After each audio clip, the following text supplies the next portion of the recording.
Di sini saya nak kongsikan tentang satu kisah. Kisah seorang pemuda yang meninggal akibat melanggar pokok. Okey, kisah dia begini. Kisah ni dikongsikan oleh rakan kenalan saya dalam industri takaful ni, yang mana dia ada seorang pelanggan, yang mana pelanggan ni baru melanggan polisi takaful selama 7 bulan. Okey, selama 7 bulan. Kemudian dikabarkan beliau telah menerima berita yang mana pemuda ni meninggal melanggar pokok sewaktu balik kerja. Okey, sewaktu balik kerja. Kejadian ini berlaku bermula apabila beliau menceritakan ketika beliau nak datang ke rumah arwah untuk menyerahkan cek yang bernilai, kalau tak silap, lebih kurang dalam 150,000 ataupun 200,000. Cek ni diserahkan kepada waris lah, atas agihan hibah lah. So penama adalah penama ayah dia, ayah arwah. So rakan saya ni, dia kami biasa kalau berada di office, masuk office akan pakai baju kemeja, mungkin sampai ke malam lah, sampai ke maghrib. Kemudian so hajat beliau adalah keluar daripada office tu, so membawa cek terus ke rumah arwah lah, kemudian bawa balik rumah lah. So kawan saya ni, dia sampai ke rumah arwah. So ramai orang dekat rumah tu. So rupa-rupanya masa hari beliau datang tu, diadakan kenduri arwah.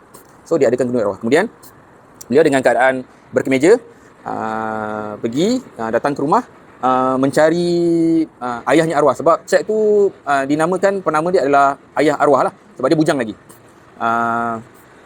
So masa dalam ramai-ramai tu, kawan saya ni dia bertanya mana ayahnya si arwah ni. So bertanya, kemudian so pakcik ni datang menghadap dia. So dengan nada yang agak macam bernada marah lah. So dia tanya, engkau ni siapa pula? Okey, rupa-rupanya daripada siang tadi wakil daripada bank datang ke rumah untuk menuntut hutang arwah yang perlu diuruskan oleh waris lah. Sebab apa? Biasanya hutang-hutang ni kalau berlakunya kematian, waris perlu teruskan. Ada hutang-hutang yang bank ataupun institusi kewangan akan mencari waris untuk teruskan pembayaran hutang tu. So pakcik ni, dia rasakan yang kawan saya ni datang adalah wakil daripada bank untuk menuntut hutang. So kawan saya ni memperkenalkan diri, yang mana dia cakap, saya daripada Prudential datang untuk menyerahkan cek. Sebab apa? Arwah ada ambil satu plan takaful 7 bulan lepas, yang mana plan takaful itu berserta dengan manfaat pampasan kematian 200,000. So saya nak serahkan cek ni kepada pakcik, sebab pakcik ni adalah penama yang dituliskan nama oleh arwah. So cek ni adalah hak pakcik. Kemudian apabila kawan saya habis cakap je, so pakcik tu terus peluk dan mengalirkan air mata lah. So pakcik tu cakap apa? Dia cakap apa? Nak, kau dah menyelamatkan keadaan pakcik. Sebab apa? Daripada pagi tadi, wakil bank datang untuk menuntut hutang. So paling tidak pun cek ni pakcik boleh guna untuk menyelesaikan hutang-hutang yang arwah tinggalkan tu. Okay? So itu adalah kisah yang mana saya boleh kongsikan.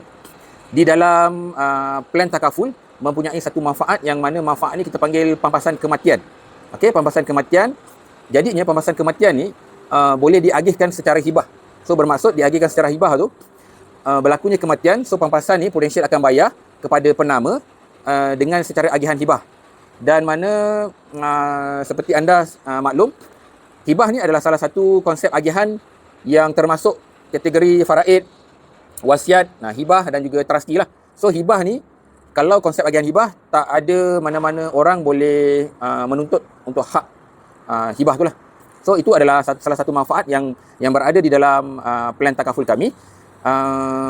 Harapnya kisahnya boleh memberikan satu kisah inspirasi kepada anda semua untuk lebih mengenal apa itu plan takaful. Okay?